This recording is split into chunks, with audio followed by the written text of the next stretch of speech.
Today's guest is my good friend Michael Roth, a mechanical engineer working on cutting edge space technology, an Ironman 70.3 finisher, now training for a 50K ultramarathon. He approaches life with intention, grit, and grounded in stoic philosophy and fueled by a drive to constantly push his limits. From endurance racing to high performance engineering, Mike is someone who chooses challenge and meets it head on. Mike, welcome to the podcast. What's going on, boys? Thanks for having me. No, I'm really excited for this, man. So in that intro, kind of gave you a little bit a taste of what Mike does, but I guess we'll just start first with some of the races that you've done and what you're coming into next. Do you want to talk about your 70.3 that you just did? Yeah, sure. Well, it really kind of started. You and I have talked about this guy. Me and a good buddy Matt Zoba from back home in Seattle. We started off with a race called the Big Hurt in Port Angeles, and that's a mountain bike, road bike, kayak, and run like quadathlon. And so we signed up for that initially, and that basically started the spiral of like call it like masochistic or like whatever you want to call it, like loving the pain of endurance sports. So him and I, he's kind of my partner in crime, and now you and our other friends Kyle and Connor have kind of gotten into it too. So we started there, wanted to sign up for a half Ironman, maybe an Ironman, and I was living in Seattle at the time. Coeur d'Alene, beautiful. We looked at Victoria, Vancouver, and then Bend, Oregon, I think, and settled on Coeur d'Alene basically because it was close and it was in a good time in the summer, beautiful course. And then yeah, we just got in, ripped it. It was fun. It was definitely fun. I have told you guys this story before, but went way too hard out on the bike. Bought a nice new bike right beforehand. Nice Ridley O'Brien, I think it's called.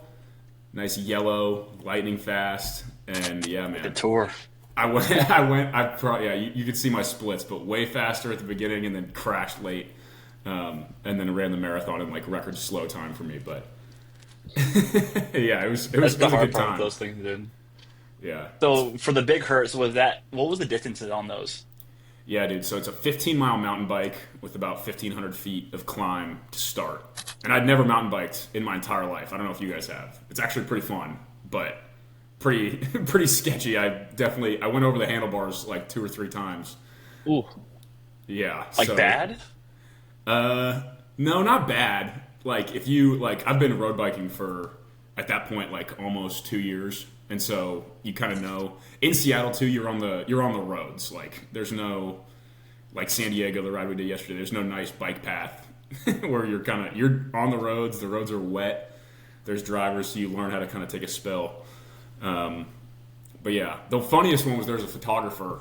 Like I could see him. I was shooting downhill, and he's kind of posted up and you're crossing like this gravel road through the trail, and I see him and I shoot him like a smile, looking not at the road, and then I look down, there's a giant rock, and I just go shit straight over the handlebars into like the little blackberry bushes. But you Oh get him, my dust yourself gosh. off, get back on the bike, keep going. Lord. So so it goes bike, and then what's next after that? Kayak, Kayak. Okay. yeah, And how far? 3 mile kayak. That race was a comedy of errors, dude. I thought I didn't practice like kayaking or biking at all prior. So I was really excited to get in the kayak because my buddy Matt, is a beast, and he's like an actual mountain biker. So he was ahead of me by it turns out like 30 minutes at that point. But I thought I was close, and so I wanted to get in the kayak fast and catch him.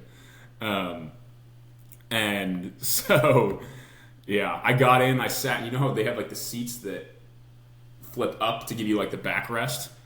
I just sat. The backrest was down. I sat on the backrest, so I was up out of the water another like 6 inches. And then when I was out there, I couldn't adjust it because I'd go in and I have my phone and everything. So yeah, mountain bike, kayak, and then to the road bike where I bonked. Uh, was not fueling. This is a common theme for me. Not sufficiently fueled. Relying on pure That should grit. should be your bio. Not Yeah, sufficient not with fuel. seriously. Oh, it's brutal. But yeah, and then 30 And mile then, bike ride, road bike, and then 10K run. because that's not like no joke race. Like you're No, making it sound like it was a Like it's just something you guys went out there for fun, like a Tough Mudder or something, and Well, go that's and what we kind of hang thought it out would after. be. Yeah, it was no bullshit. And yeah, Damn. Okay. it's like it's for a good cause too. It's for they raise money for like awareness for like paraplegics or people with like prosthetics. And there's actually a funny video that they posted of me like coming around on the road bike into the finish, and my friends love to show it because passing me is someone with one leg after I've like totally bonked on the bike. So I don't think I've ever seen that video. I need to see that. I'll find it and You send it to got you you. got to It's send me that. like, yeah, let's go. My friend has already finished the 10K run, and then a dude with no leg from the knee down is just like racing past me on the bike. Respect to dude. Respect to that guy for doing that race. Holy shit. Yeah, no, there's a lot. It's a fun. You can do like a relay. There's a lot of dudes and guys and gals out there with missing arms or legs, just gritting it out. So it was cool. It's definitely a smaller deal, but it's a cool race. If I was in Seattle, I'd do it like every year. Like that kind of thing. Gotcha. Yeah, totally. Was this your first race that you kind of got involved with? I did a sprint try like the year before, like about a year before that, and that was kind of just for fun. Like I think I swam like I was in like decent enough shape. That was like probably 9 months removed from football. So was trying to just stay in shape. Like was biking and running a decent amount. Like I really got hooked into it because my uncle is big into road bikes, and he kind of like set me up. He owns like a small bike shop in Seattle, and so him and I would go together, and like it's a great way to like learn the city too. So we would go. That's how I Oh like yeah. learned a lot about Seattle, but just like through the bike routes that we would take. Um, and so I was like, I want to see this in a race, but I like obviously would get crushed in like a fully like bike only type deal. So thought like, oh, we'll just do a sprint triathlon. And so I ended up doing that with my dad and my younger brother, like probably 2 years ago now. And then waited a year until I got into the big hurt with my friend Matt. So Took some time off. Yeah, contemplated the mistakes. And sounds like you did not learn from the errors you made in the couple races. I never have enough. Well, yeah, no, yeah. Well, because I always think for the longest time when I worked at my previous job at Blue Origin, they had a super nice gym in house, and so just like me and BD did for football for years, we would wake up like I wouldn't eat anything, and then you go and rip the workout, and then you eat after. In that case, I'd just go to work. So I was like, that's just kind of what I do. I can go work out for an hour, hour 20. And then slowly found out that when you stretch that time to like 2.5, 3 hours, it doesn't work the same. So yeah, Yeah, I wonder why that is. How we're able to do that with football, and even like because me and Ty played football together in high school too, and it's like we had practice at because we had first period football too, and it was the same. It was the same thing where I don't think any of us were really eating before, but we would have a 2.5 hour practice, and we're thought we were fine. yeah, You don't notice it. You don't notice that. I don't know. Like, I guess maybe it's just the output that you're doing when it comes to endurance, yeah. It's more like constant. I races. feel like. I mean, also, dude, we were just young, man. Like, I would eat before high school football games like a bag. I'd have like a Ziploc bag of like Frosted Flakes and a cinnamon sugar Pop Tart. Like, that's insane. Can you imagine trying to like go for a run with that in your system? Like it's crazy. Yeah, Carbo not loading. great. Yeah, Yeah. exactly.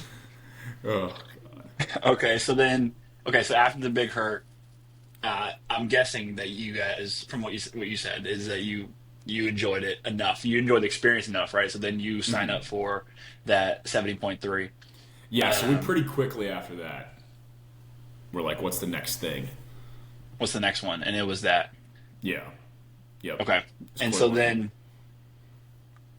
and you kind of talked about it a little bit, but what was that? What was the training like for you, and what was your biggest takeaway from that race? Yeah. So the training, I have always been pretty good in the pool. I am like taller guy, longer, like pretty lean, like swimming, and I've been good at. I like learned to swim from a young age, and like grew up around lakes and water, so like that, I feel pretty comfortable in the pool. Like to contrast that with my friend Matt, he did not like know how to swim. in January of this year.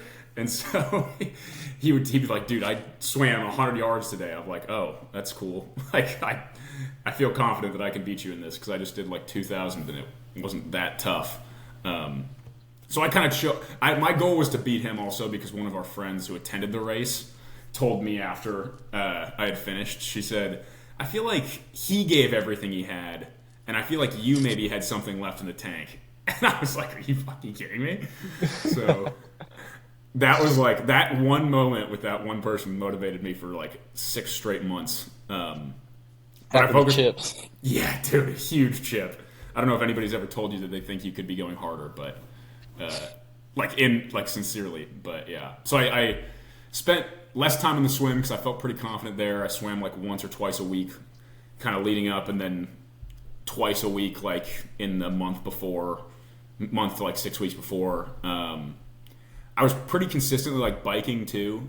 Like I think I focused the most on like biking to run, like transition and like a lot of smaller like 20-mile ride, 3-mile run, just to like get that feeling. But yeah, that was basically it. Like going tons of like high elevation rides in Seattle, which is easy to do. I don't know if you guys know much about Seattle, but it's like the city is, there's this Puget Sound, there's a giant hill, there's a little valley, there's a giant hill, and then there's like Washington. So you can go like, and all the hills are like 400 feet or so high. So you can just go back and forth and like kind of all around relative to that and get a ton of climb and a ton of distance in. And I like doing it. So I, didn't feel like I was pushed to do that as much. It was just that into the run, which I kind of was working on the most. And then it ended up not mattering because I probably spent everything I had on the bike and gave it like, I don't know, what was the metric BD we were talking about yesterday? FPV or something? FTP. FTP, yeah. I was probably at like a 95 on the bike. What's FTP? FTP is your functional threshold power. So that's a common way to measure like your actual output on the bike is your power output in watts and basically how much power you're pushing into the pedals. So like for reference, like professionals will have like 400 plus FTP on a given ride. Like for instance, like we did a 50 miler yesterday. Our average power was 155.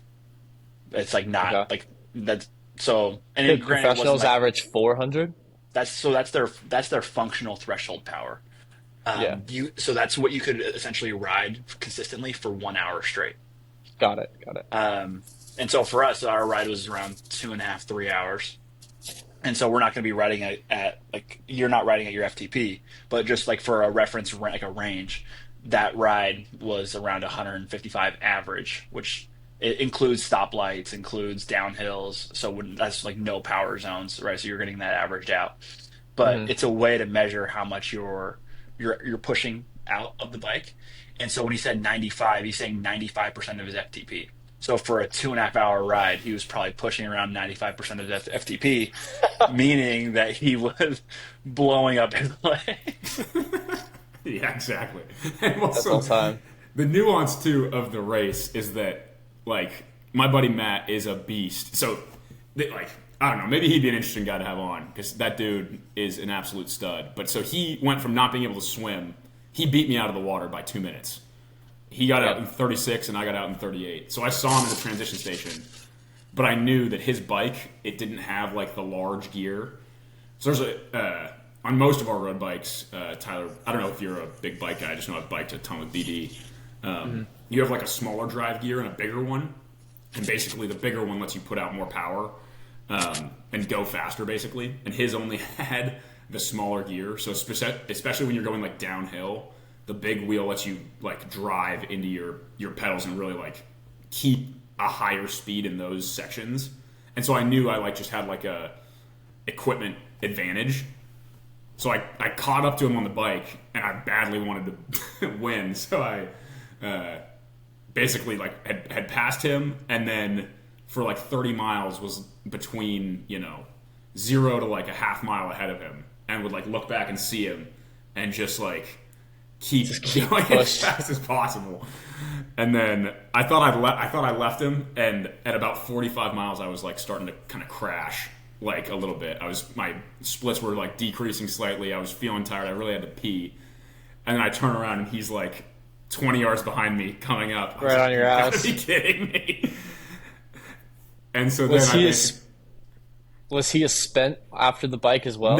no. He's a beast. He was I think maybe, yeah, I don't know. He was not as spent. But yeah, then I hopped off. I peed at an aid station, and he ended up finishing his bike ride like 4 or 5 minutes faster.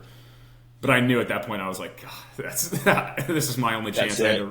I had to build a lead up, and I just didn't. That's all time. Yeah. Yeah, he just I kept looked, a I steady looked pace. back. I And was you like, this motherfucker. God, respect though. Dude's an absolute monster. no, that's fun though. Competing with somebody, and you guys are at least similar enough, right? You're in the same like the Yeah. ballpark. I think that's probably pretty fun to be able to have that kind of experience with one of your like close homies and Yeah. really get No. after it. Yeah. So into this ultra now. We've been doing the competition thing for like a year. So now this ultra that we signed up for, we agreed is like both of us like finishing together. Like we're doing it as a team kind of deal. Nice. What's the ultra? So this is another like super local race. I can't even remember the name. I think it's called Tiger Mountain. It's like a trail run. So it's a 50K with like 6,000 feet of elevation gain. Holy fuck! Yeah, so it's gonna be. That's why it's like, would you even want to be alone during that? Like, Where is it? And is it California? it's in Seattle area, so it's Seattle actually area. like in his like backyard basically. Got He it. lives on Tiger Mountain, and their like local trail running club like puts it on every year. I think it's like a maybe 100-person race, 150 Right, so maybe. it's small. The winning split was 9:37, I think, last year. So Dude. 9:37 per mile. Damn, Fast that's going. impressive. Yeah, Because what's the average like incline per mile? What is that? It's like 200 you have feet. 30 mile. Oh my gosh. Yeah, On trail too. yeah, yeah. No joke. Dude, well, okay, we'll get into that in a second, but I want to take a quick step back into some of the mindset things that we're going through while you're uh, while you're competing for and like actually in this Ironman. Were there points of this of where you struggled at all, or it sounds right now that it was. I know that you said you'd fell off energy wise and bonked a little bit, but um, it sounded like overall the experience was positive and that you finished it and you had your friends there and it was a Yeah, good experience. But it was definitely good. um, Yeah. were there hard moments of that race, and can you describe what it was like while and how you got out of those moments if Yeah. they were there?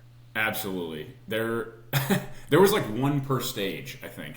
In the water, I felt pretty good, but I would like I don't know. I think it's fun to go into those types of deals and just like absolutely like sell it out as you're like, I think that's what I did it, or why I signed up to do it, was to just sell out and just see how far I could kind of go as like fast as possible. Like I did not want to have anything in the tank. So on the swim, I got a calf cramp at about like 3/4 of the way, and I was like, like really? Like I've had as much water as you could possibly have. I've had tons of electrolytes like all week, like fueled up. I feel good. Like I'm getting a calf cramp in the water, and so that was like more just ominous than anything. Because I was like, God, am I gonna be cramping on the bike and on the run?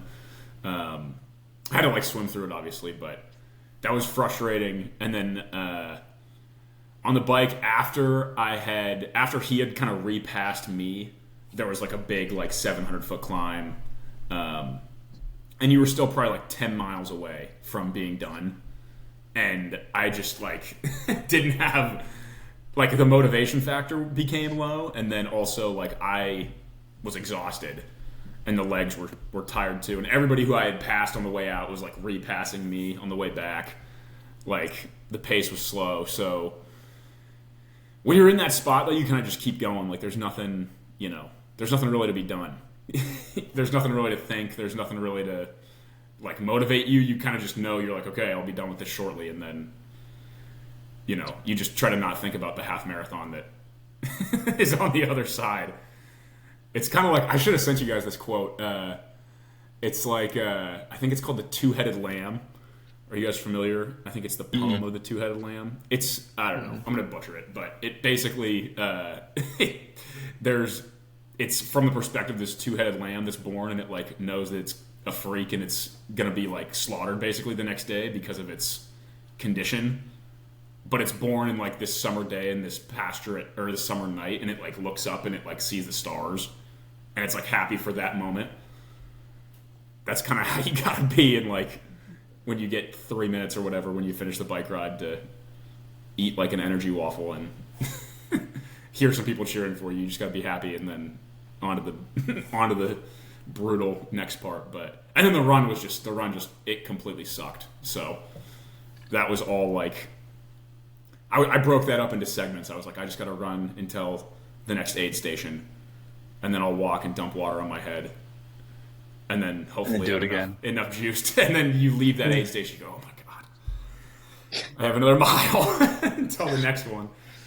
But yeah, no, it feels good when you're like the only time it really felt good on the run was when you're like running down the stretch on the red carpet to finish. That's like basically, and then you're like, wow, I did it. It feels, everybody's cheering for you. You get cool pics at the finish line, like, yeah. The whole thing. No, I like that though. That idea. That's something me and Tyler talk about. I would say a good amount is I think it's what we talked about with Parker even is that like that being present and enjoying the piece of it while you're there, right? So you don't there's still so much more to do. You're not done yet, but being able to appreciate what's around you and embrace that moment. That's cool. I actually Google searched that while you were talking about it. And yeah, it's a cool story. Yeah. Yeah. And then the other thing too is I kind of think about like the people who are there to like shout you out. Like, are you really going to quit? It's like twofold. It's like, are you going to be so like weak and pathetic that you're going to quit in front of other people? And it's also like they came out. It's like the carrot and the stick, right? Like they came out to support you. You should like give it everything. That's what me and Matt agreed to everybody the night before we were having dinner. We were like, thank you all for coming. Our promise to you is to give it absolutely like everything we have, since you guys all drove out here all this time to watch and hang out with us. So.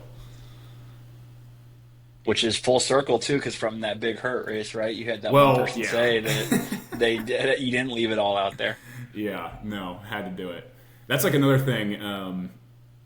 If you guys ever watch like Inky Johnson, do you guys know who that is? Yeah. Oh, You know him. He's a football guy. He played for Tennessee and he broke his neck, I think, in a game against Cal, and now he's like a motivational speaker. And he has like this great. I used to watch him before high school football games, but he's basically talking about like you have your like why, but you have to build up like your sweat equity with other people because someday you'll come up against something that's like harder or tougher than you. So if you're just in it for yourself, that thing will find you and break you. Versus like if you have people that you care about that are like invested in you as well, then you can overcome. Because when it's not about you anymore, then you go, okay, well, it's about my mom or my. In his case, it was his mom drove him to football practice and stayed after while he did extra drills and all this stuff, or his wife or his kids or anything like that. So yeah. Yeah, it's much easier to let yourself down than it is to let others down. That's for sure. yeah, 100%. Yeah, having those motivating factors of even just, hey, my parents flew out for this race. I have to at least complete it. Like Yeah. I can't just back out when they made all the travel plans and whatnot to get out and see me. Yeah. No, I know you were feeling that, BD, when the tires were popping on you, unfortunately, when you did Oceanside.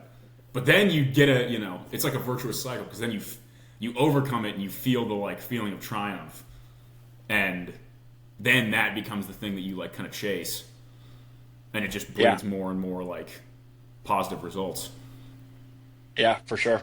It's when you get you overcome it, uh, then there's new challenges to take on, and you have I think what it is too is also like just the confidence and the ability to know that you can do it, right? Is that once it's like stacking those, it's like just putting things into your bag. It's like I know I can do this, and Yeah. then and so when times get hard, you can pull from that bag knowing that I've done that hard thing, Yeah. and you can keep on rolling it and basically parlay it up into the next thing. Yeah. What is Um, that Japanese concept? I think we talked about it, or you told me about it, where it's like you pick one specific thing that's like the hardest thing that you do every year. yeah, I love this. It's a misogi. Yeah, And that's something right. that I try to define this year for because I had learned about it last year, and so the misogi is essentially yeah, it's one hard task that is what is supposed to be like a 50% likelihood of either failing or completing, Yeah, that's right.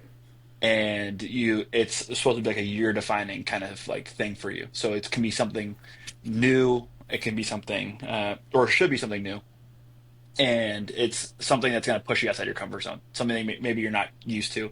Um, and you can make it whatever you want it to be. I think the person I had heard it from had said like they'd even use it for like a public speaking, like put on like a talk for 100 people or something like that. It's like super outside their comfort zone. Um, and basically take that as like that is like your year defining thing that will push you to be better in some aspect of your life. Yeah. Uh, and so for me, that was definitely that the 70.3 because that was Yeah. just something so far off from anything I'd done before previously. But no, I love that thing because I think it's been a huge way to set something on the calendar and then go after it and know that it's there and know that it's looming. I think there's something when you sign up for a race like that or you put something that's like you put a date to something. Now it's like either you're going to do it or you're not, and you have to live with the result of either. Yeah. Totally. It keeps Which, your life interesting too, because then you're constantly. I think we. I can't remember if we talked about this or not, but like there's that chart where it's like your 50% or something of your new experiences occur in your life by the time you're like 25 or something.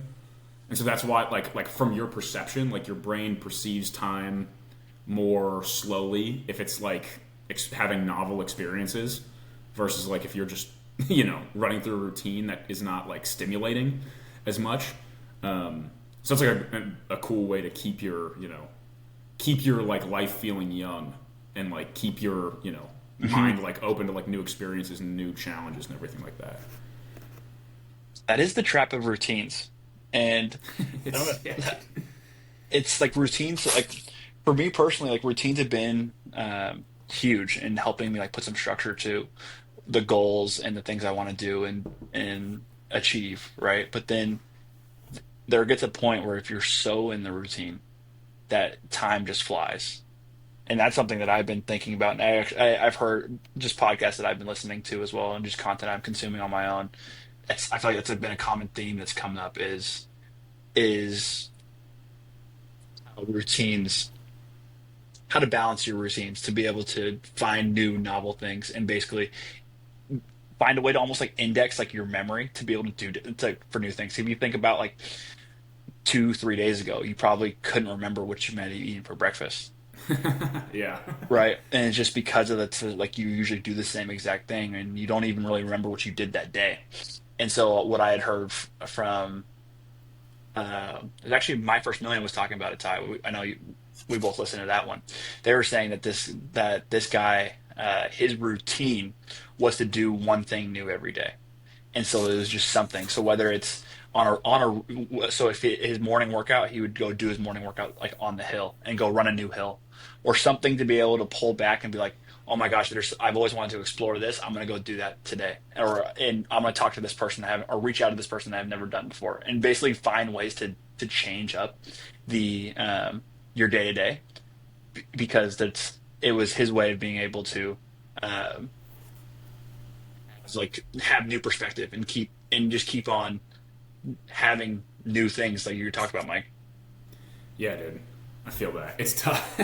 it's tough because too, like, I feel like when I think about why at least some like we're probably like guys like us are like where we're at, like you dedicate a lot more of that or like give credit to the routine and not the new experience, I think, as much.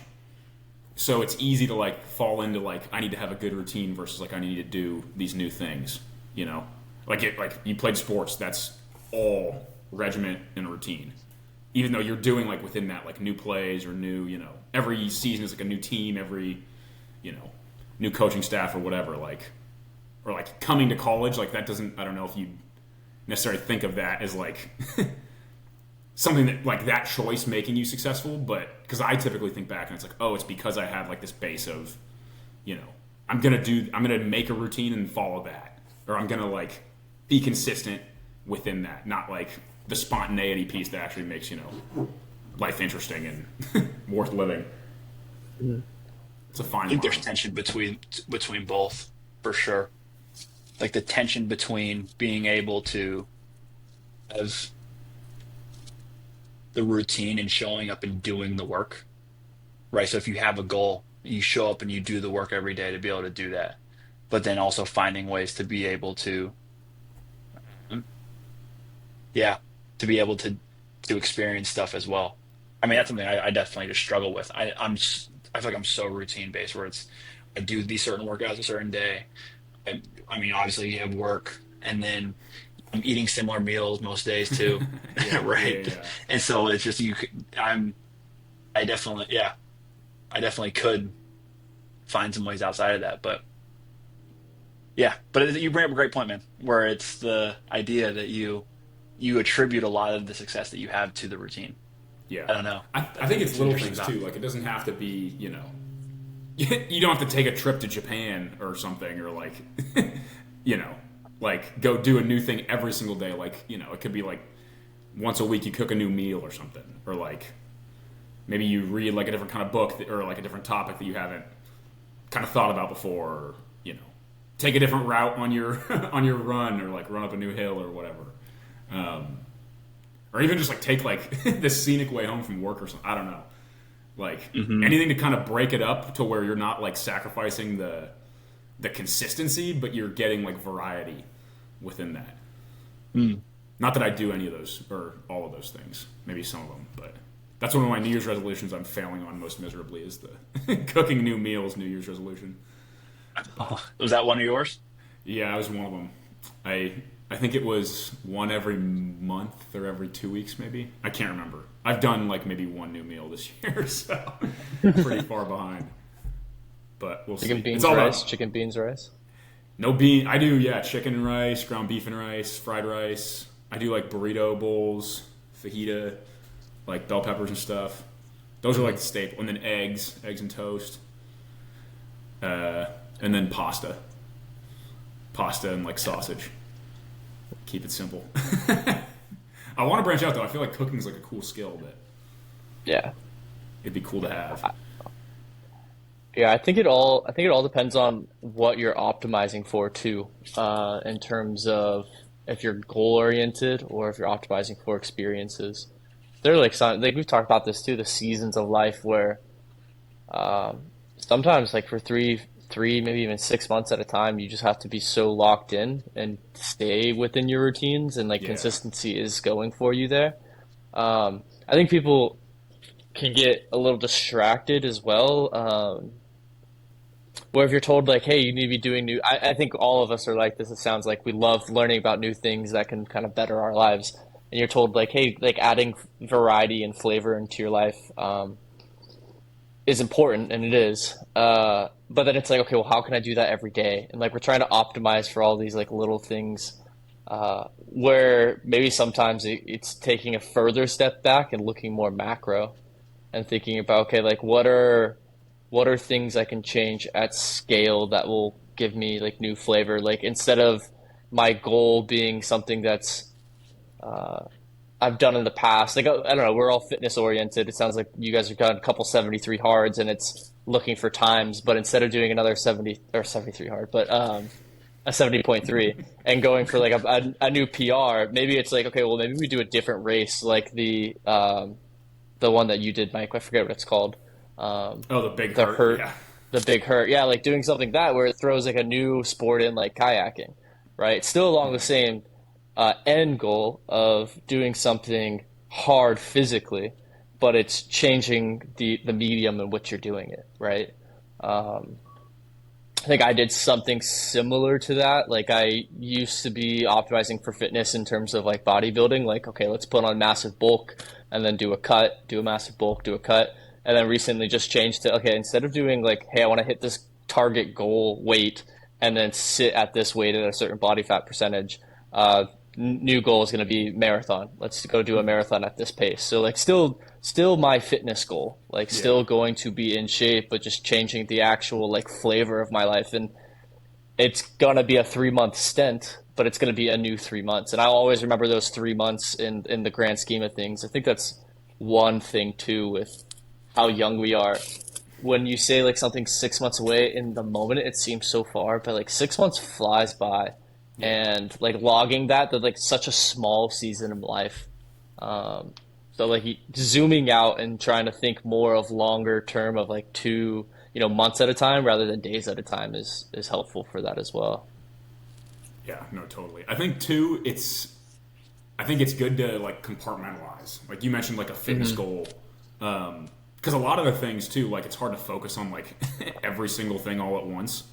So I think Yeah. maybe that's one where you can like you can change that, but keep your routine the same for the other things, and that's where you can get the variety while also like having that balance. Like if it's like personal character growth, if like focusing on your relationships while keeping the same fitness routine, or like trying to look like if it's personal learning, you can like change like what you're reading or what you're like consuming, and maybe like tweak how you're spending your like time, or if it's like grinding at work, whatever it is. But that's where, yeah, I think that may be like the nice balance to strike of you're changing one thing and getting variety somewhere, and then you have consistency in other places that you've already like confirmed that you enjoy and that you're good at and that are like adding, enriching whatever it is that you're doing. So I don't know. That's actually I haven't really thought about it like that until just now, but I feel like that's maybe kind of an interesting way to think about it.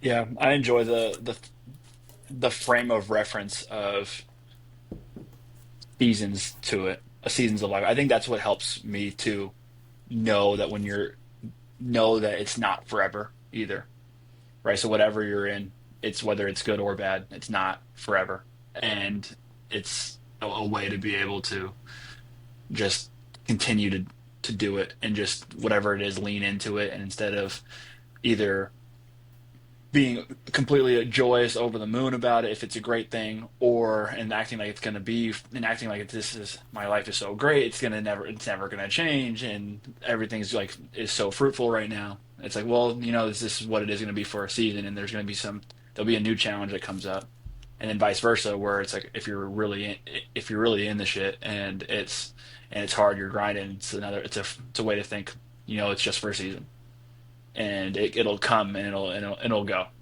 And so that's what I love, that just like the frame of reference point of that. It's helped me get through a lot of hard times, help me enjoy the good times too. Yeah.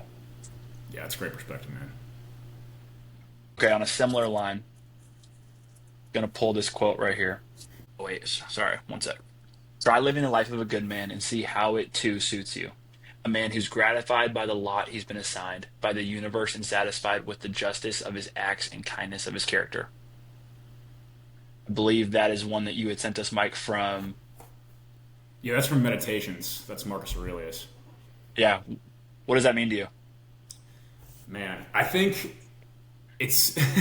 I don't know if you guys have read Meditations. It's an awesome kind of collection of like journal entries, basically from Marcus Aurelius. He just to give maybe some backstory first about like the whole like kind of book, then I'll kind of get into the specifics of it. He's basically there's I think 12 notebooks that are laid out, and like in those 12 notebooks, it's basically like his journal to himself on like how to be like a good man. And so he is the emperor of Rome. He doesn't consider himself like a philosopher, but he's kind of trying to follow this like Stoic philosophy of basically being. It's all about like existing in accordance with virtue, which is kind of defined as like reserving judgment, not allowing yourself to be like hurt by trivial things, not allowing your emotions to rule you, like kind of allowing yourself to be governed by logic. And I'm not a philosopher, so I'm sure people have different or more precise readings on this. But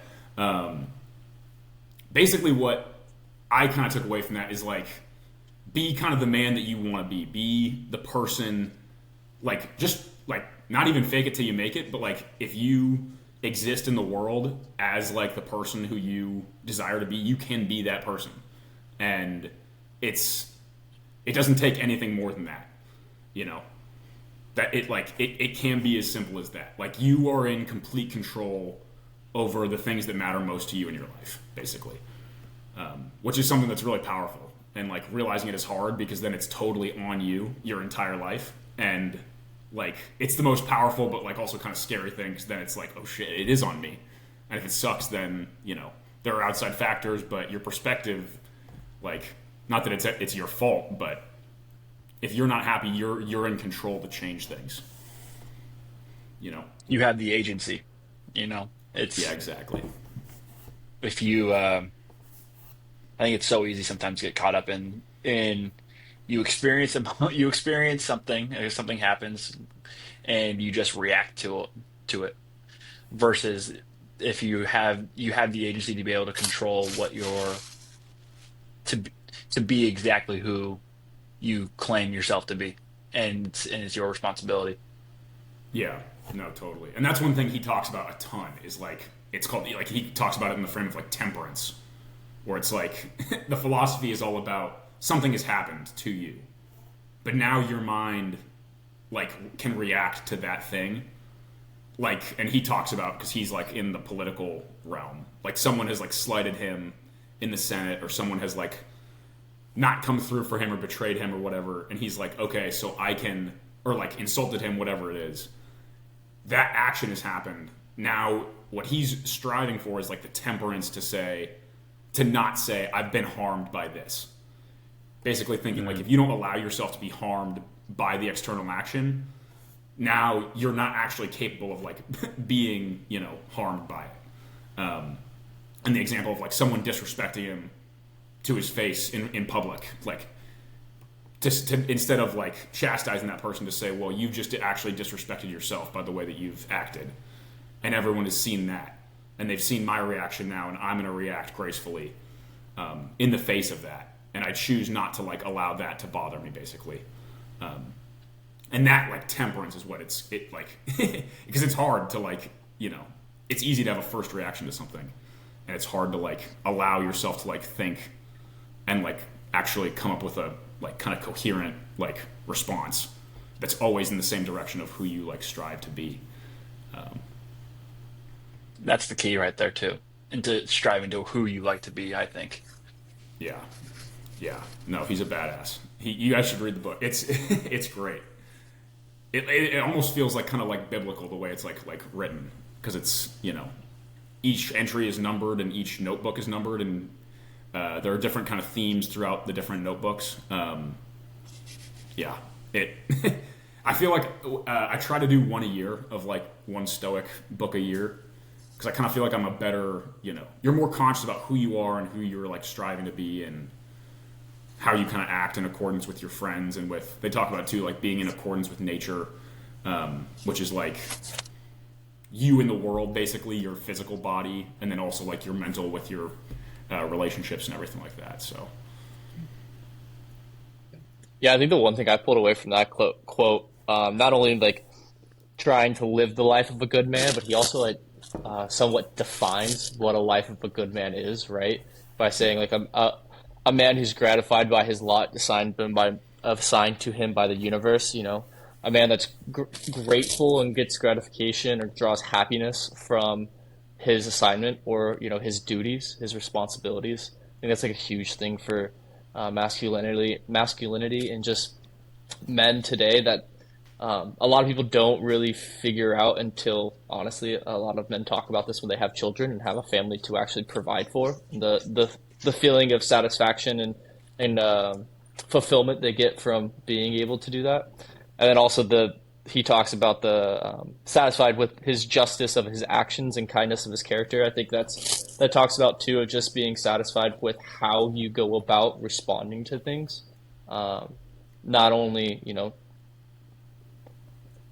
what you've been given, but actually responding in a way that will spread kindness. Like you said, kind of not being reactive, um, but being more, or not being so responsive and reactive, but being more methodical about how you respond to things. Yeah, I like how he touches on what a life of a good man is in a lot of profound way there. which I don't think everybody does generally too.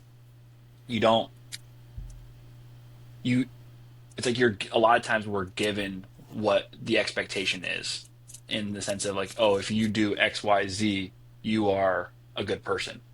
Versus Hmm. where it's like it's instead his frame of reference is, well, I know what a good person is and what a good person and the good person I want to be. And if I can do what that is, then I know I'm a good person. You don't need to tell me I'm a good person. I don't need to meet your standard of what it looks like. Hmm. Uh, that's what I think is really good about that. Is it takes away a lot of the external things where um, you can fall into that trap of comparison or try to meet other people's expectations or any of those kind of things where you're taking the external and then and putting that kind of pressure on who you are versus now you can take it inside and then live exactly who you're supposed to be and who you Yeah. want to be. Yeah, that's one thing that's really cool about the book too. Is he talks a lot about because he talks a lot about like fame and death as well. They're kind of like all intertwined into his writings. But like you said, BD, it's a funny Rick and Morty quote where he's like, "Your boos mean nothing. I've seen what makes you cheer." Like, Yeah. just because like I don't have to live up to whatever it is. Like I know you got like this group of people who is like belittling me, or in his case, obviously, because he was like the emperor. But like I I wish you no ill will, but that is not what I aspire to be, and so I'm not going to allow that to influence me and my actions. I Which, love that. I love that. That's a great pull. That's a great tie-in too. Your booze mean nothing to me because I've seen what makes you cheer. yeah, yeah, and I feel no, it's it's good to think about because especially when you're young too, you want to be like popular or liked or have friends, but I think the older you get, like you kind of get more choosy about who you hang out with, and then eventually it's like, you know, like I see what you like to do. Like I don't care what you think about me. Like this is, the kind of person that you are, and I'm not feeling influenced by that, or you know, don't necessarily like want that aspect of different. Like you could chalk it to anything, partying or whatever it is, but Hmm. yeah, That's a good point. I mean, there's a good perspective too of living like the person like you admire, right? Like if there's Mm. someone that you look up to and you'd like to have a life more like them, uh, it's just actually starting to live a life that they would live, right? Depending on whoever you want to choose as your North Star, right? The blueprint of the life that you'd like to live.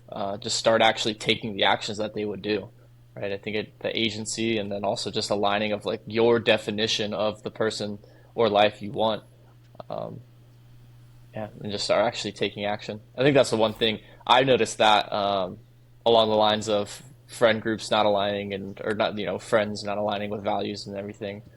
Recently is I stopped doing. I took some accounting of my life earlier this year, at the beginning of this year, and wanted to align more with what I wanted my life to actually look like. I kind of was like looking at the past 3 years and being like, if this expanded to the next three, where would I be? And I wouldn't be anywhere Mm. closer to my goals. So I was like, okay, let's change some actions here.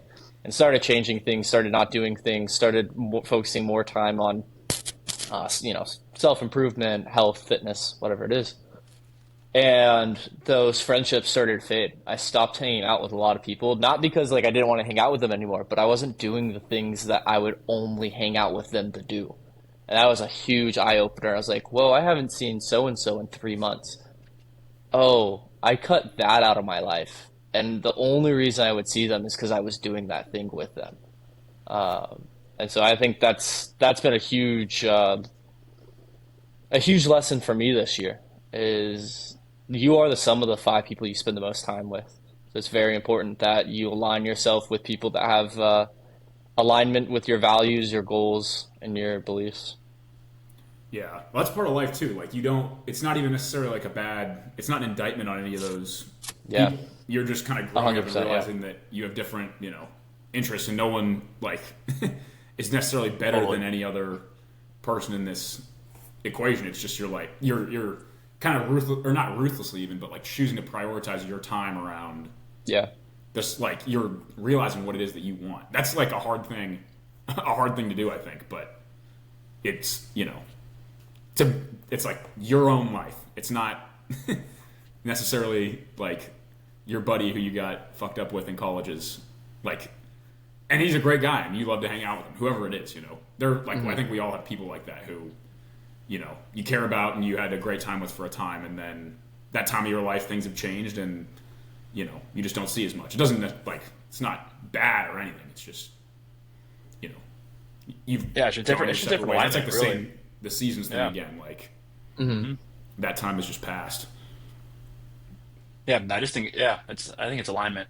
That question for you though is I think that quote of like you're the sum of the five people you spend the most time around is like a very it's I think it's really true, and it's also like I think it's I've heard that quote a lot, right? My question to you is how would for someone who's been doing it and actively thinking about it, how have you been able to find the people that you want to actually spend your time around, and what have you changed to be able to to do that and to actually align to that quote? yeah. I think it's intentionality. One thing that I've been trying to do a lot more of is never, and I say this in the most humble way possible, but never be the smartest or most successful or have like more things going person in the room. I want to be at the very bottom of the totem pole in every group that I'm around. And I think just intentionally, when you find yourself in that instance, oh, I'm hanging out with these people doing this, and they have a lot I'd like to learn from, is being like, okay, I'll hit them up next week for coffee, or I'll hit them up again next weekend to go on another bike ride, or I'll just invest more time into trying to hang out with those people. And then on the flip side of that coin, when you are in the room where you don't feel like maybe you're getting as much out of the people you're surrounding yourself with, it's just okay. I'm not going to put as much time there anymore. And there's nothing wrong with that. Like you said, Mike, like it's not that one is better than the other. It's just what if you want to align your life with what your action or what your goals are, then you need to have people around that have similar goals. Because it'll only propel you, right? It's much easier to reach your goal when you have four other people, five other people pulling you up than when you have people that are maybe not even pulling you down, but just aren't pulling you in the direction of that goal. Yeah. So to answer your question, intentionality, I think just like being very conscious of these people for some reason or another have more information than I have at this current moment, and I'm going to hang around them until I've absorbed all the information. Yeah, I think that's the real trick is finding those people, but within that group also, they have still unique interests. Like you're all oriented towards the same goal, but they also can bring in like we were talking about the flavor earlier. Like they also have their own. Yeah. Like you're not just five clones Different of each other. perspective. There's Yeah, you yeah, know, yeah, yeah. like Different they're perspective. Yeah. yeah. Well, you need that too, right? Like you have to have people that are willing to. You have to have people in your life too that challenge your beliefs and challenge maybe some of your values, uh, because you don't want yes men in your corner either, right? Yeah. Like you want people that will make you think about your own values, goals, whatever. Is this good? Is this bad? And actually have to think through it and come up for an idea on your own, rather than having, like you said, clones around you that we can all agree yes to this. And whether it be political views, whether it be, life values, whether it be taste in sports or fitness, whatever it is, it's always good to have people around you with differing opinions. But I think at the trying to strive in the same direction or take strides in Yeah. the same direction is important. Well, that's just like, yeah, the difference between like a great friend and like a lifelong, like, basically like family, honestly. That's like that next step up, which is rare, for sure. And it takes time to develop too, because you can't. Right, Ty, what you kind of alluded to is if you're inviting them to coffee, you're probably at like a more like rudimentary friendship, and you're trying to build a friendship that's going to be long lasting, and have like the trust and the like the connection that you're looking to have, and it just takes time to be able to get to that point. It doesn't just happen on a one time going to dinner or something like that. Yeah.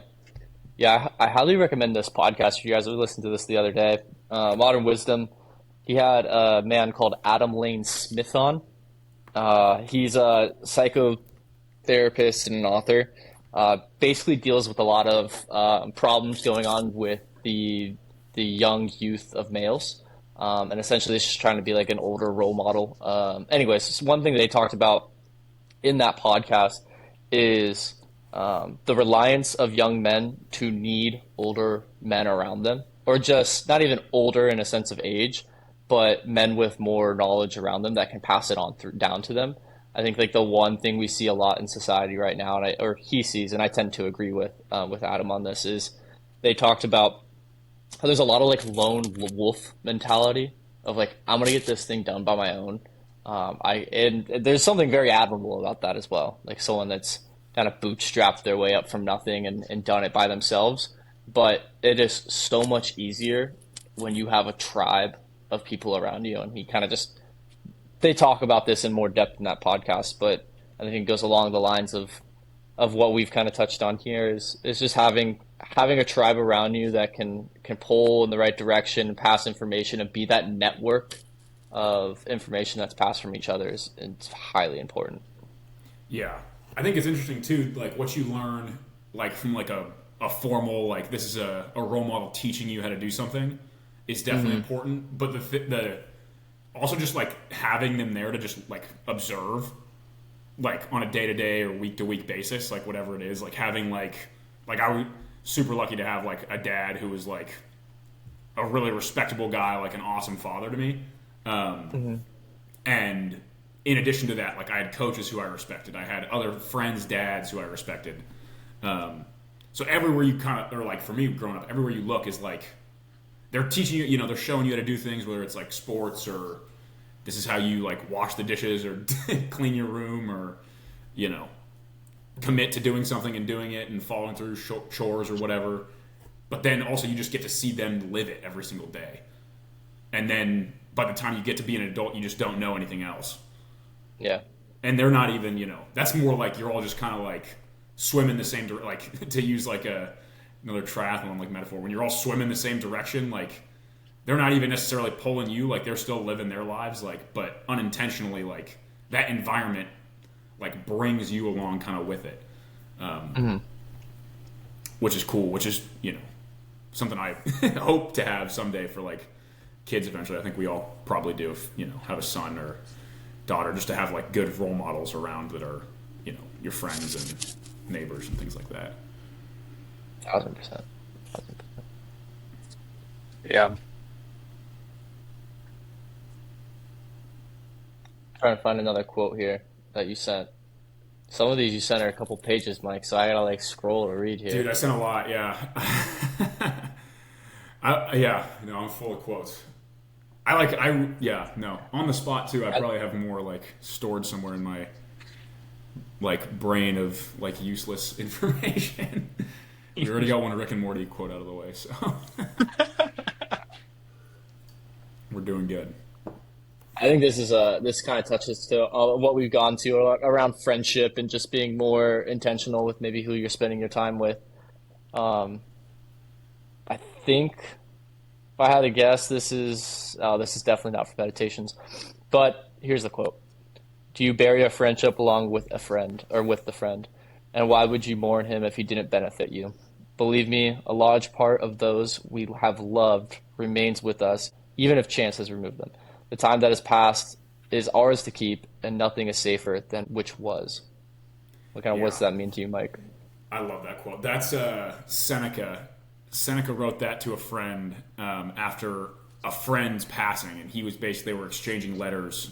His friend was like in despair after having lost a close friend to him, and basically what I take away from that is that he's saying is like you you are mourning the loss of like that friendship, but it doesn't mean the fact that you're feeling these emotions means that it was like worth something, and Hmm. because and basically like nothing is safer which that than that which was like you will always have those experiences and like those moments like the two of you or the group that you were in, like nothing will ever change that. And that's something that you'll just have forever. And even though there might not be new experiences, like you know take solace and be be happy that you even had to have or got to have those initial experiences in the first place. I think it's really powerful for any time there's like transition in life or like obviously with death. Um, it's it, it makes me feel better to read it in those circumstances. But whether it's graduating college or ending a sport or ending whether it's like a relationship or whatever it was, like you you'll have those moments forever, and like that will like never ever change. And so like it's justified to feel that feeling of loss, but also like basically like smile looking back that you got to experience those awesome things in the first place. Yeah, Yeah. yeah. That's Go ahead, B. No, I love that perspective where you the perspective that you can that it's in times where things feel like it's lost, right? What death, end of relationship, losing a friendship, whatever it is. I think so often the initial reaction is a feeling of grief or something, and or you're upset, you're sad, whatever it may be, but having the perspective that it did happen and you have and that those are your experiences, and nobody can take that from you. It's just a way to to live your life where nobody like the things you do are the things that you will always have with you, good or bad. And if you have that, then you can continue on through that. Yeah, no, totally. The memories we have are ours to keep, and it doesn't even like necessarily like make you feel. You don't go from like feeling devastation to feeling good in the moment, but it kind of like I don't know. I think it gives you like a little bit, or it gave me at least like little bits of hope in times where it like did not feel like hope was abundant. And you can like okay like smile and say like this is a good experience that I had, and I can like you know nothing will ever change about that. And we're a product of our experiences too. Everything that you learn, everything that you go through is something that you can take on to the next thing. And Yeah, when you have that, whatever it is, like those those experiences, those lessons are you're you're better for it. And you can and if you made mistakes in that friendship, and maybe you were the reason that friendship fell out, right? It's like now, okay, well, if you even have the awareness to be able to one notice that, then now that is your lesson that you get to always have and keep. And then in the next friendship, it's like, you know what, I'm not going to act in this way because that can that can cause me a rift in a friendship that I care about, in a relationship I care about, and you can take that through. yeah. It's an interesting way too, I think, to look at like at death. In addition to that, like obviously, because relationships come and go, and that's a part of life. But that one thing that's interesting about Stoicism, and I don't know how much you guys have read on it, but they are kind of like death obsessed a little bit, and it basically like giving the idea that you live on through like the relationships that you've had, basically, right? Like in that instance, like, or like we all have had people in our lives who have like passed away, unfortunately, but that doesn't mean that the impact outlives them, as long as like we're still willing to tell the stories or tell the experiences or appreciate them. Like, that's not necessarily even religious, but it's just a way to like to say, well, yeah, even though like my life has ended, I still live on through these people who I've impacted, hopefully for the better. So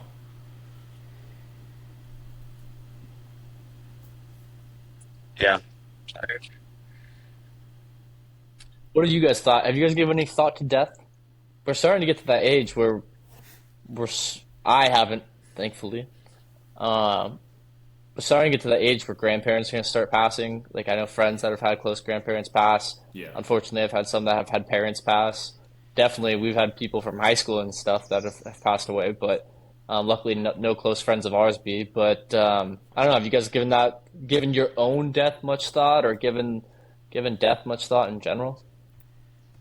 yeah, I don't think it's gonna happen. No, I don't know. Living I said forever. I.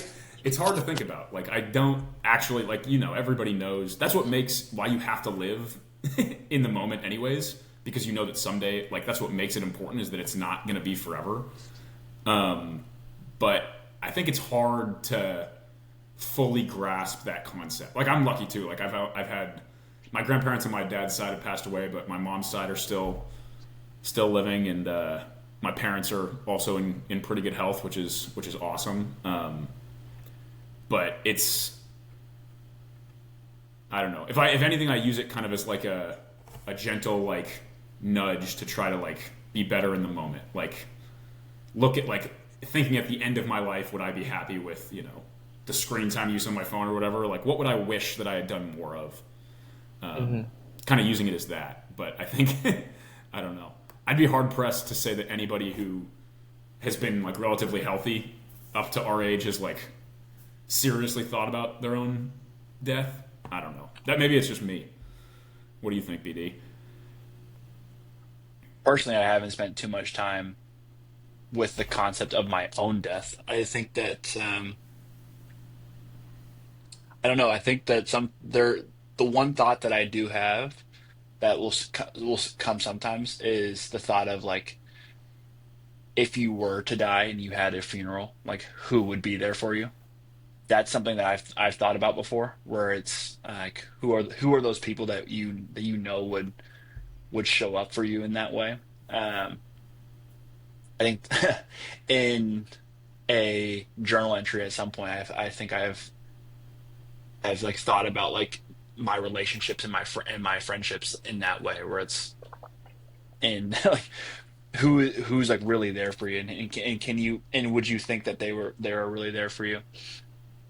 It's that, and then also too, and maybe this is a little off of what we've been talking about when it comes to death, but I think that when I think about my own death, sometimes where it's that I think that well, obviously we all are going to die one day, and one of my favorite quotes is that we're all going to die one day, and so why would you not live the life that you want to live?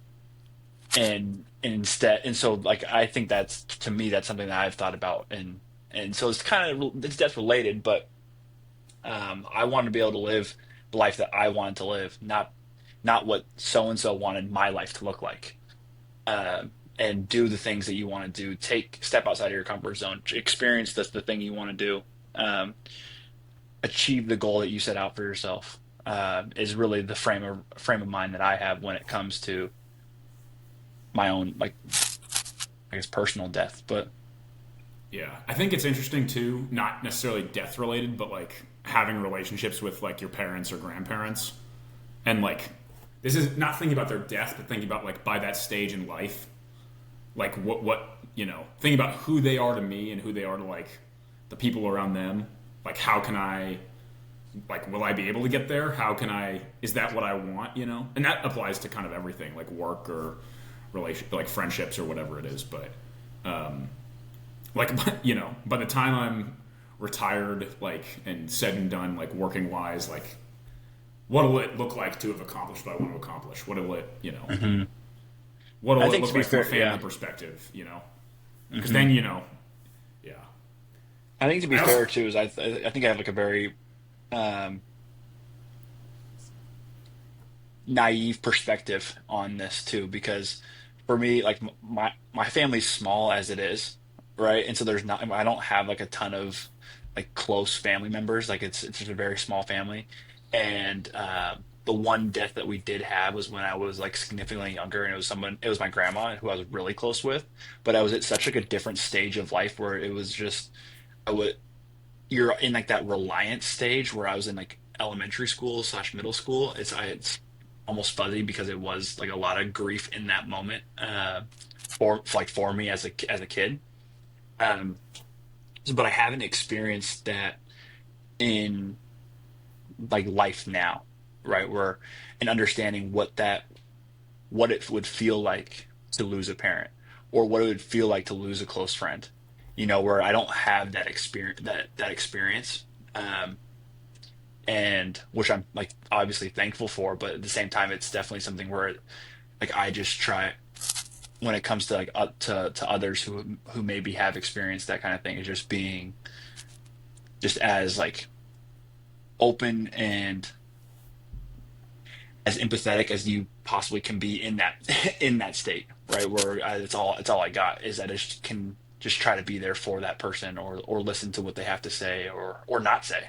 But I think that's an important call out from my experience with death itself.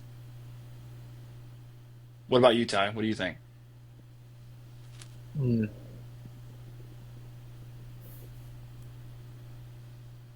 Yeah, I don't know.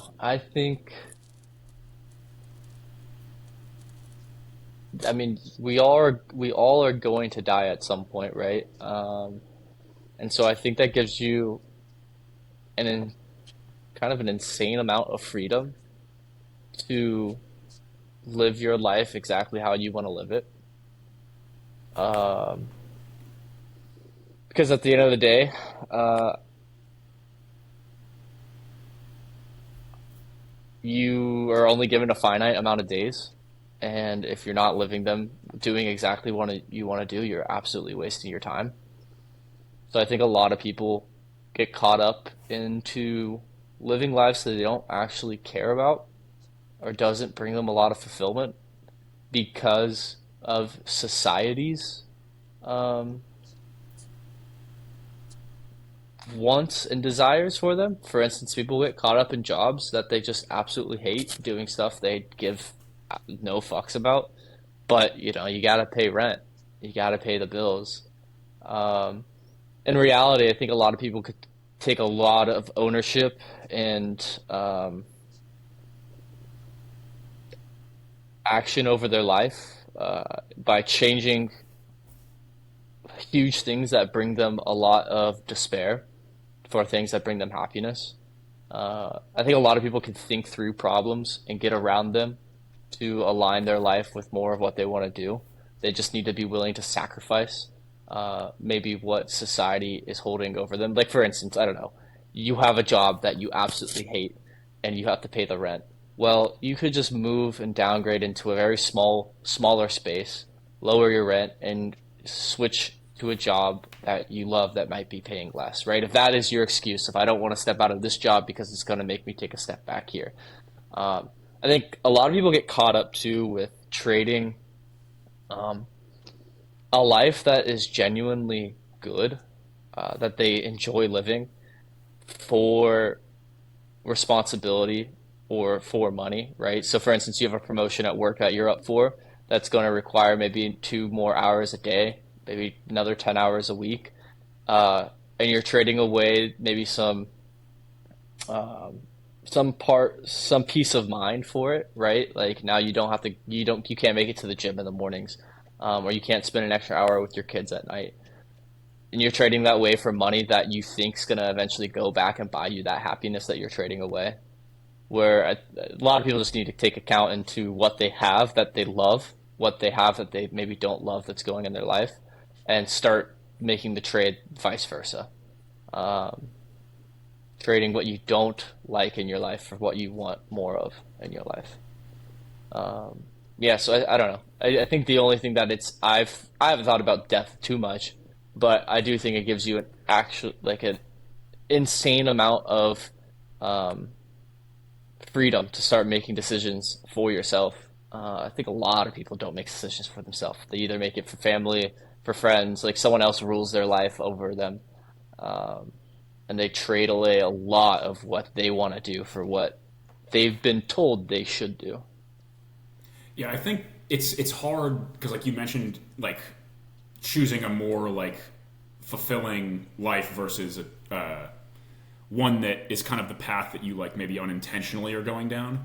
I think the Hmm. first step of that, which is probably the most difficult, is like even like identifying what that thing is or what that like life looks like. Yeah. And I think it all could like it. I don't know if you guys have ever thought about this, but like one thing, or this is another way that you can like, think about it from like a death perspective is like what'll it say on your like epithet when you're gone, and like what you want it to say, and then you can work backwards from there. Like I don't know, what do you guys think? Like if Yeah. you guys, if on the spot, like what would you, want it to say? Like backwards Mm. engineering the problem, Yeah, Yeah. or reverse engineering it rather. Um, I mean, for me, and this is like something I just talked about like earlier this year. I thought I really did think about like, okay, what I did the last 3 years, if I did that for another 3 years, I'm going to be anywhere closer to what I want in life. One thing I want in life more than anything is to raise, or is just to have my own family, to be the head of a same. household, to raise Yep, me children, too. to be a loving father, a loving husband. Um, and that is, like I don't know how you would put that in words of exactly what what you're saying, but that's like main goal, right? So I did the reaccounting and like reassessment of like, okay, what was I doing? Where am I at now? Because I'm nowhere near where that's going. And what I've done the last 3 years, if I keep doing that, it's not going to get Yeah, me anywhere further than that. So like being more intentional with who I date, being more intentional about how I spend my time, because when I get to that point of when I have kids, I want to be able to provide them the life that there's whatever they want to do they can do, right? So just making the time investment now so that when that comes around, I've put the equity in the bank per se of my time and actions, um, to be rewarded and be able to give them what they need there. It's the forward thinking that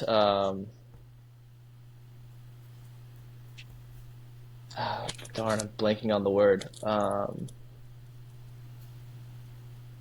Anyways, yeah, forward thinking that your future self is going to think your present self eventually. yeah. Um, Hmm. but yeah, no, that's a huge thing. Family, right? I think It family sounds for me like is yours. Yeah, what my father, legacy I wanted to have. father provider. Hmm. Tyler England, father provider, 1998 to Two 2100 thousand. something. Yeah, Or you Two give me thou- give me 70 years. I don't need more than I don't need to go on the 80s. So that's a lot. That's too many. there you go. That That's was all hard icing math on I the had to cake. make. Yeah. What about you, B? yeah. I think for me, the big thing that Also, I would want, what's that? Yep. Um, I think the big thing for me when I look at, if you're looking at it from the lens of death and what I want on that tombstone is,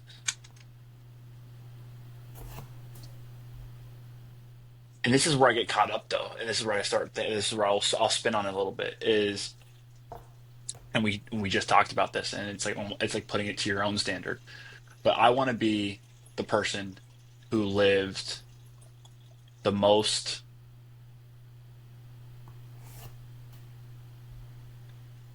and this is like to like my own beliefs. It's like I wanted to be the person who lived like the most like Christ-like life possible, and that's what I strive for. And I strive for that in my relationships. I strive for that in being the family that I want to provide for too. Because a huge goal for me at some point is to have a family, and I want to be able to be like that loving, like nurturing provider, and also like protector of the people that I care about, friends and family included.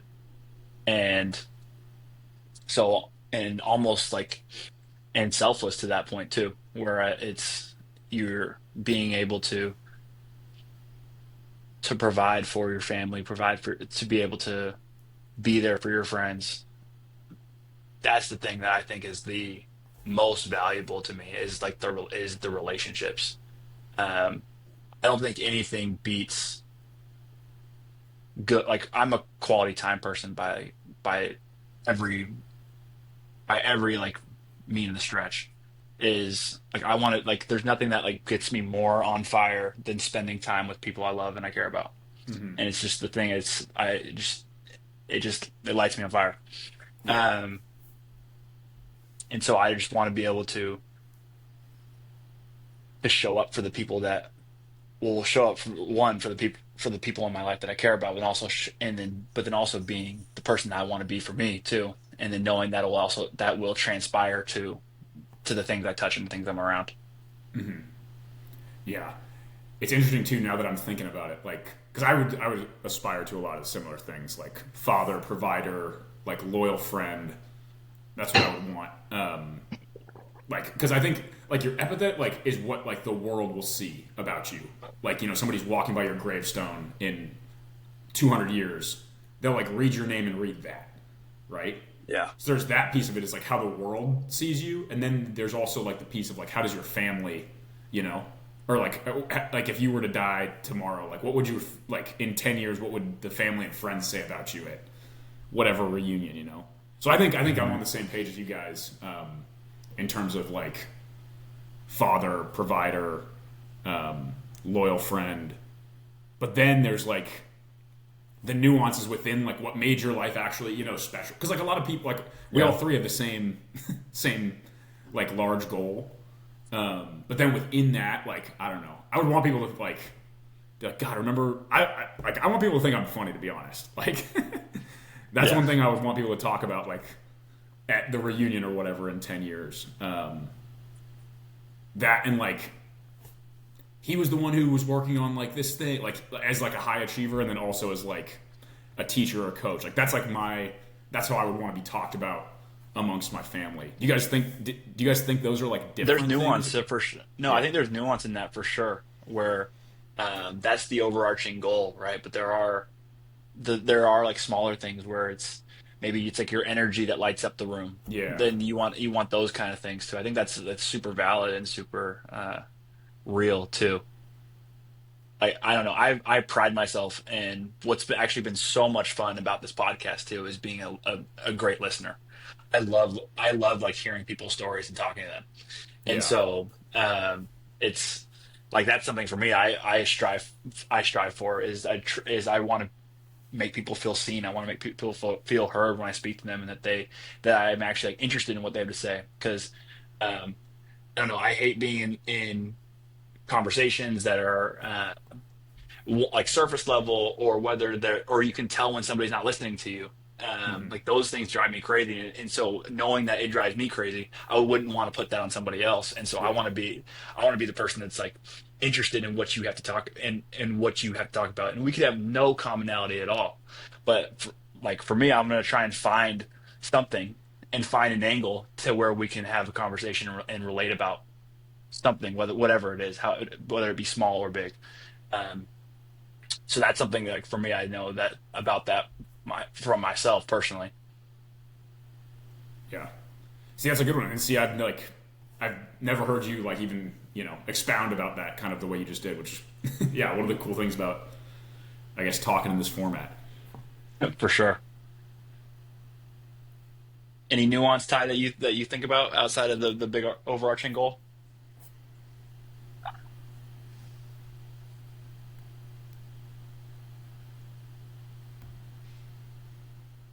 No, I wish I could provide some stuff there, but no. It's all good, Honestly, man. I was trying to prep the next quote. I don't know if you guys definitely people will be able to see on my phone, but I'm going through quotes on this thing. I need to get like a better like iPad or something that I can have notes on, have it behind the camera.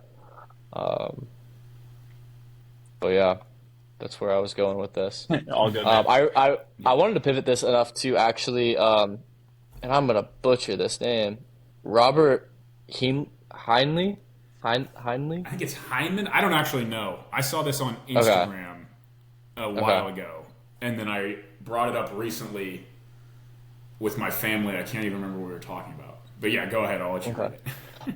No, I think it ties in. We're kind of talking about things that we want to accomplish in life, and I have the feeling that us all kind of being like overachievers in some way, right? Of that a lot of young men are having these conversations or talking about how they can like better themselves in life. Um, we are people that like to learn a lot about a lot of things, or little about a lot of things, right? Trying to be like the new age Renaissance man, you can say.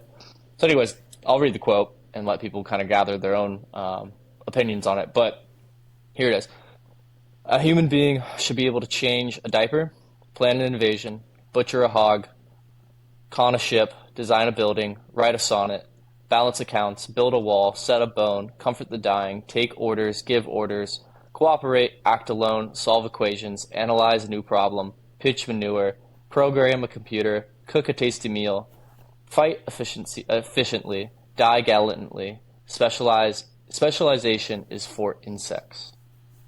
Mm. I'll pass that to you, Mike. What do you think about that? The thing I love about it is I think it like lists enough things to kind of list what it is to kind of be a human, right? Like we are capable of like so many things. Like it talks like about the physical capabilities. It talks about like an understanding of the body. It talks about an understanding of interpersonal relationships. Um, it touches health. It touches strength. It touches war. It touches relationships, and like I just think that is like what makes life interesting, and that's what makes like you talked about like masculinity. Like I think one of the staples of that is that capability and being able to have like that range. Um, and that's something that like that's a person you could rely on basically. That's like a person you would want to have dinner with, and you would probably want to have on this podcast. Is like that person listed there, and so I think it's just a reminder to like we all have goals, but not to be like consumed by one goal, to like to live a full and complete life. And I like I get inspired too by like people throughout history who have lived kind of that life, and I thought it's a good succinct way that quote is of like hearing all of those things at once and being like, yeah, that's a capable person you just described. Yeah, I tend to agree. I definitely find myself dealing with. I actually just had a good realization of this recently, but I love the idea of the Renaissance man of being able to be good at a lot of things. Um, and definitely something I've always tried to do. Like I love like little side projects that are going to take me deeper into a realm that I don't know much about. We've had this discussion that I personally get a lot of fulfillment from progression. Um, the hidden dilemma there that I draw myself in is the more and more I progress at something, the closer and closer I become a master to that task, the less fulfillment I will get from it. So I need to tread carefully with tying my fulfillment to progression. Where I was going with this, though, is recently found myself being reminded that you got to keep the main thing the main thing. Um, that is something that you always have to balance as well. As much as I would love to. I love picking up hobbies. I love picking up new things. I love trying to expand into areas that I don't know anything about. Um, but there is the balance that you do have the main thing, the main income stream, the main thing that your time should go to. So it's a balance of like, hey, it's cool to pick up other things, but you still got to keep at least 60% of your effort or focus on this high priority task. You can't let that fall below these side projects. Have you guys struggled with that or had any run-ins with maybe like letting a side hobby maybe take too much investment from your time? My biggest, I don't struggle, I think, with the side hobby. I think I do pretty good prioritizing there. I think for me, it's like the frivolous, like time wasters, like the Okay, vices that I more so struggle to throw away. For sure. me, it's like spending time on my phone is like the one that I'm trying to cut down, and like talking about the death thing, like I think if I saw my numbers on my deathbed on how long I spent on my phone, I would be pretty upset with Ooh, myself. you, Even at just like you gotta this, get, like what I've done to now. Do we put them on the brick? Do we tell them about it? I was gonna I thought say, about the brick.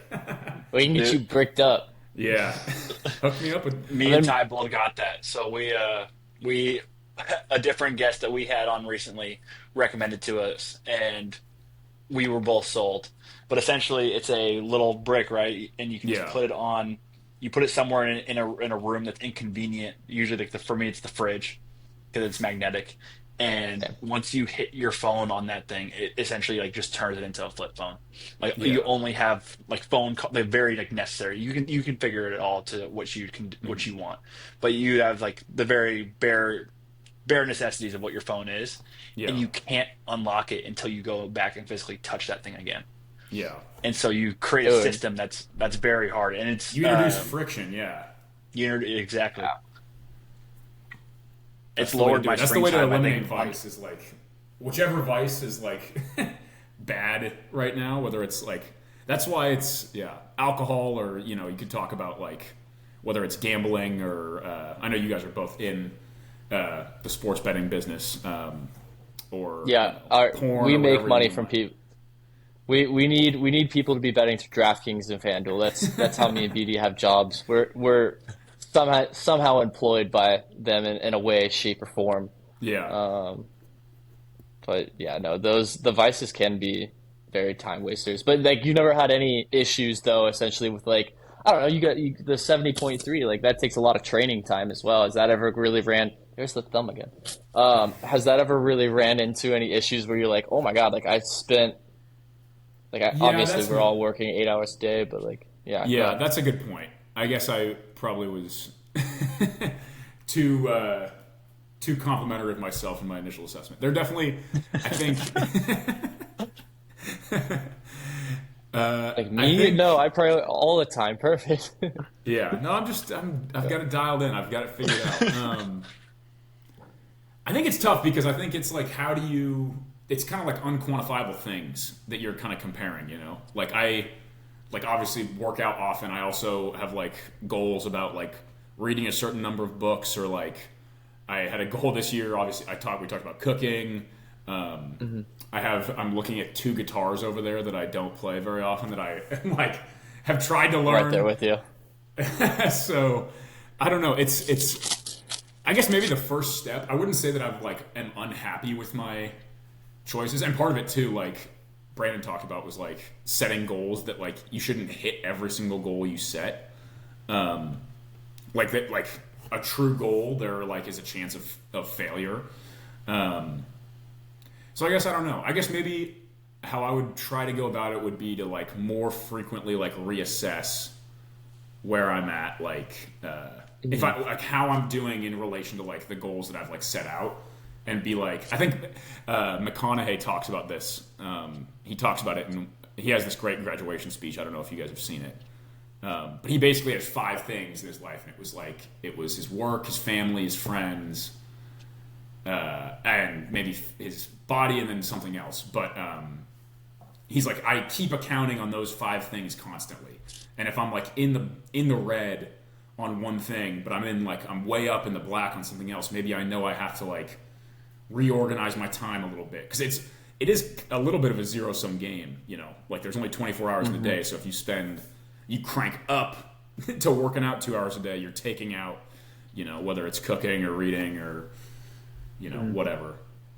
And the reason I brought up the phone first is that for me, I can take that out and put something in, and I would want to do that Instantly. before I would like choose one at the expense of the other, if that makes sense. Have you have you heard of the four burners theory?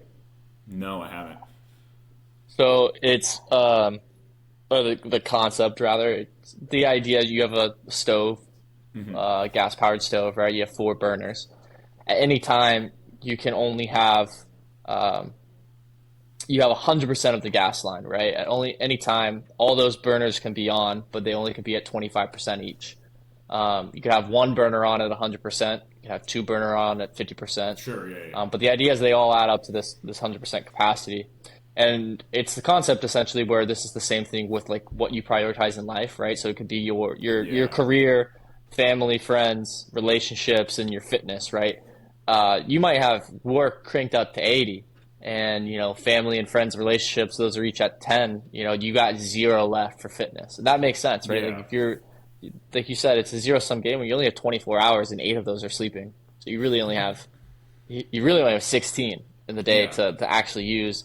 Eight of those are at work, so you have 8 hours in the day where you can spend either more on work, or you throw them towards your fitness, you throw them towards your family, your friends, your relationships. But yeah, it's like that concept that it's that fine balance of you either maybe you sacrifice a little bit of your fitness so you're not sleeping as much at night so that you can do that extra hour of work, or you can go you can spend time with the girlfriend and then also get your work done, but then you're sleeping a little less in the night, and so you can get your workouts in. It's that fine balance of the limited time that we have in the day. yeah. And I think too, I think I don't do it enough, and I think in general people like also like our age probably don't do it enough. Is just like assessing like what is the status of the stove, you know? Yeah.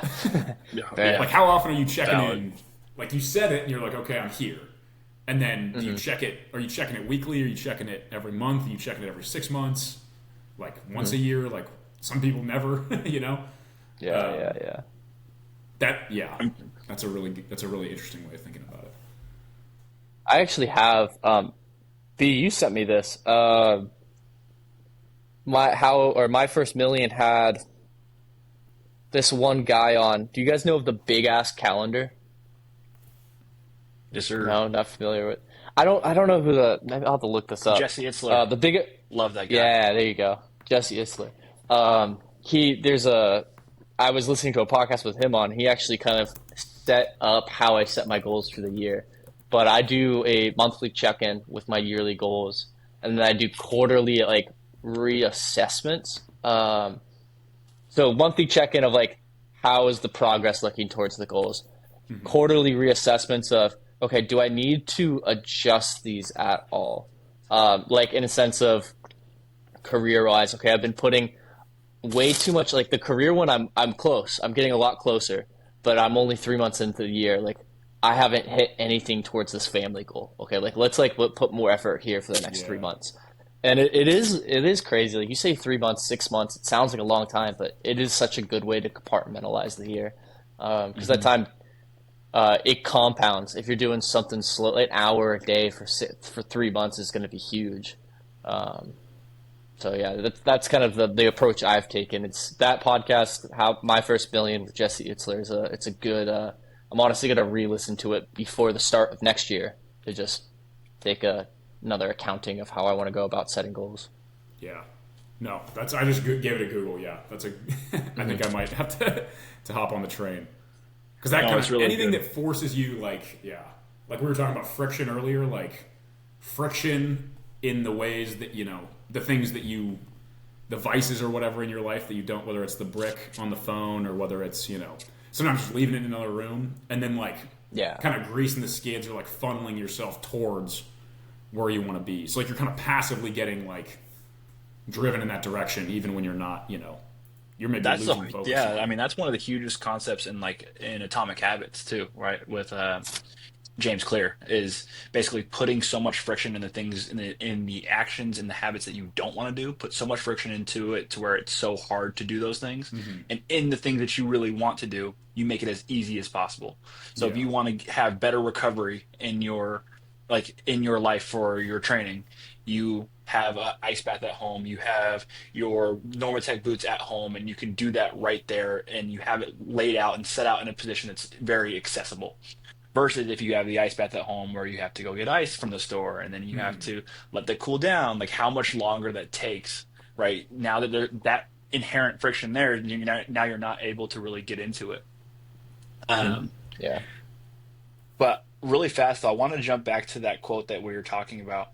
Um, and I think what's something that I was thinking when you guys were talking about it, of just like the overall human being and what person is, and Mike, you shared your thoughts about it. I think what's interesting though too is in this quote is that there's so many things that you can't just do on a one-off. You can't write a sonnet just because you want to write a sonnet. Yeah. You can't butcher a hog the very first time without learning how to do it. And so I think when it comes to that quote, what I really took from it, what I really like about it, and I think this kind of gets back to what you were talking about, Ty, is allowing yourself to actually experience it and being able to get put enough time into something to where you actually reap the results out of it. Because if you Hmm. don't give yourself that time to be able to suck at something and actually learn, and granted, if you're stepping towards mastery and that same fulfillment isn't there, at least now you have the story of you started an Instagram profile of and you did that thing, right? And Hmm. you worked in this job and you did that and you did that and you did that. You had a relationship that was maybe long distance or something, or whatever those things were that you learned how to do that. That's a story that you have in your life and something that you can be able to pull back on later. But if you just didn't do those things, or if you had something where you quit and gave up on it right away, and then you would never have that experience to be able to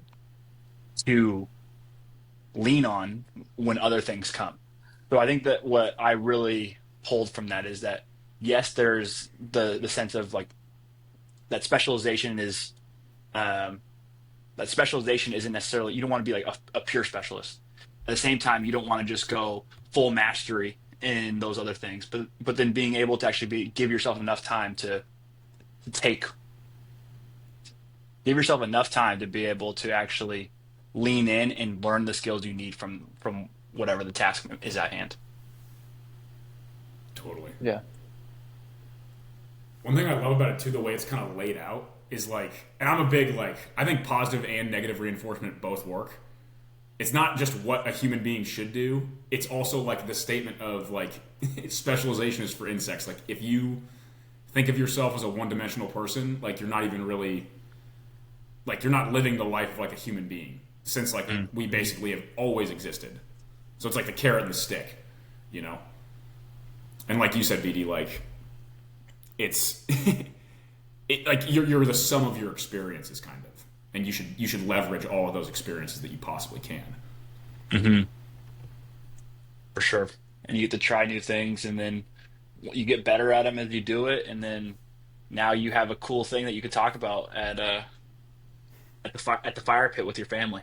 Yeah, You exactly, know, right? You could tell exactly. the story of what you did. I think that's what's the that's something that I also had heard too was I forget there was one guy, but he talked about how what makes the better story, and he would live his life in that way. Hermosi.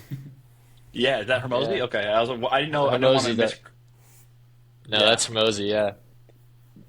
A basically what. big driving indicator of him, yeah, essentially of like any if you want to know what decision I'll make, a clear indicator of the decision I'll make is like what is the best story. Um, yeah, Yeah, for Which I think sure. is a great perspective, where it's like yeah, if you're gonna start a business or if you're gonna do something and it's just well, I mean I completely failed and had to live in a car for for 6 months. Like that's an Yeah. insane story. yeah, yeah. I like to think about it in terms of like, what is your legacy? Like, right, Hmm. like, because I feel like, yeah, what the best stories. Some of those stories can get correct. We have some friends with some good stories that are like, oh man, that's not necessarily what I would want to do for you know. But when you think about like, what is your legacy? Like, what are you going to leave behind? You know, Hmm. Yeah. yeah. Great, man. Well, This has been awesome. I've loved this conversation and really appreciate you taking the time. I think we'll just cut it here, but really appreciate you coming on, man, and giving us the time and having this conversation. I think we could probably spend for hours on these kind of things, and Yeah, so totally, man. Yeah, thank you guys for the opportunity. It's cool. I've never done anything like this before, and it was fun. I was talking to BD. Sometime soon we'll come back and do it all in person, studio style or something. Dude, I want an in-person pod so bad. But Yeah, we'll make it happen, yeah, man. no, yeah. Appreciate you coming on, Mike.